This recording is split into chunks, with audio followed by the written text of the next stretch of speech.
I believe whatever the heart and mind of a person conceives and believes, it can surely achieve.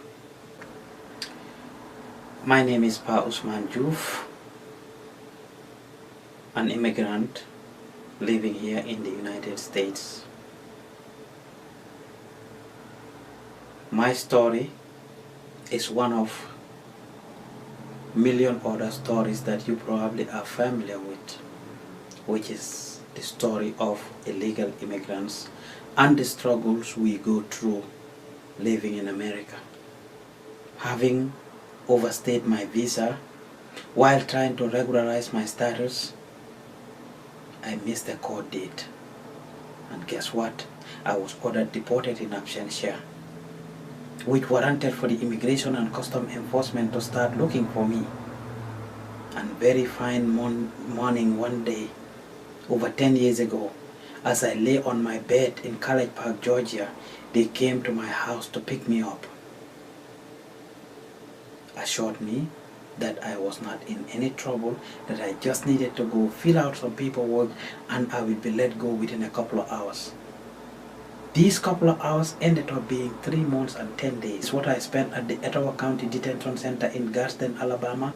Why? Because the government of my country would not issue a travel document for them to send me back home. As a result, the law said that I could be released on an order of supervision, which ended up putting me on a monitoring bracelet for 9 good months. At the time,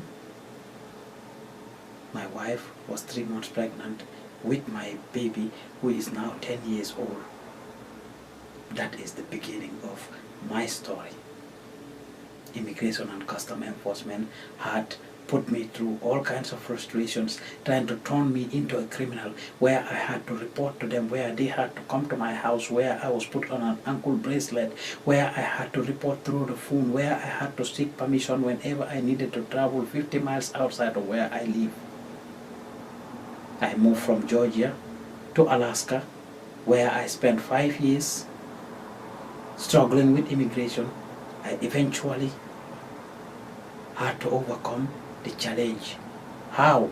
By being law-abiding. How? By working hard. How? By paying my taxes and doing all the right things. During this period, it was very tough, because being an illegal immigrant, I wasn't entitled to any benefit. My wife wasn't entitled to any benefits. Our kids, who are American citizens, have difficulty even being approved for certain benefits, including medical, just because their parents are illegal. Having an apartment to live in was tough.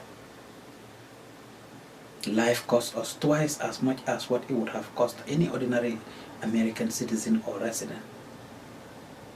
These challenges are enormous and can never be forgotten.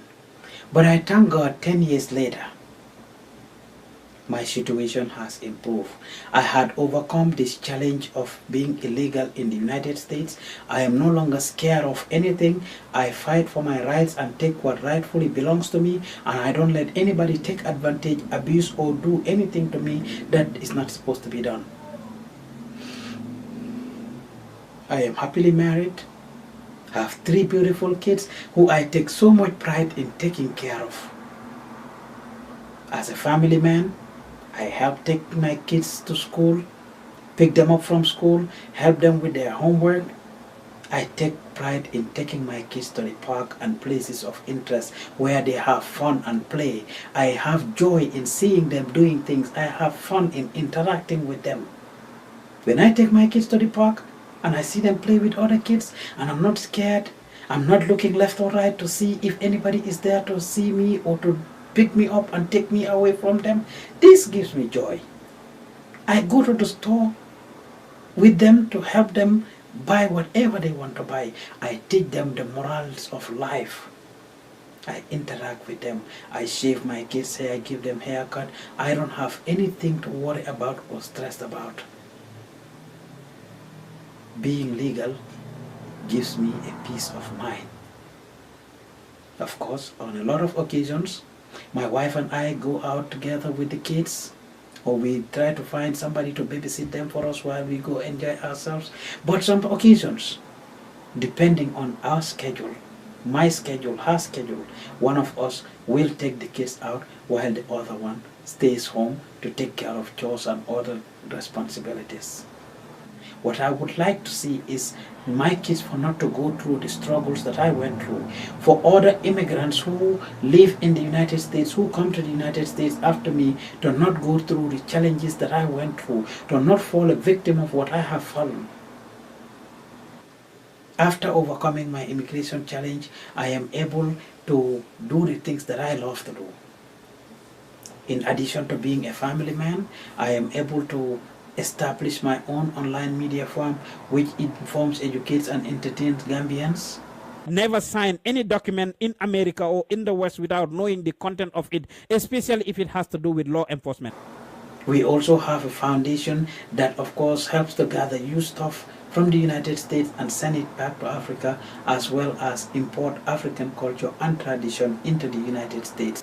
I look forward to seeing a United States that would treat immigrants with respect, dignity, and like people who are here to contribute to the development of the country. And above all, to be free like a bird in the sky.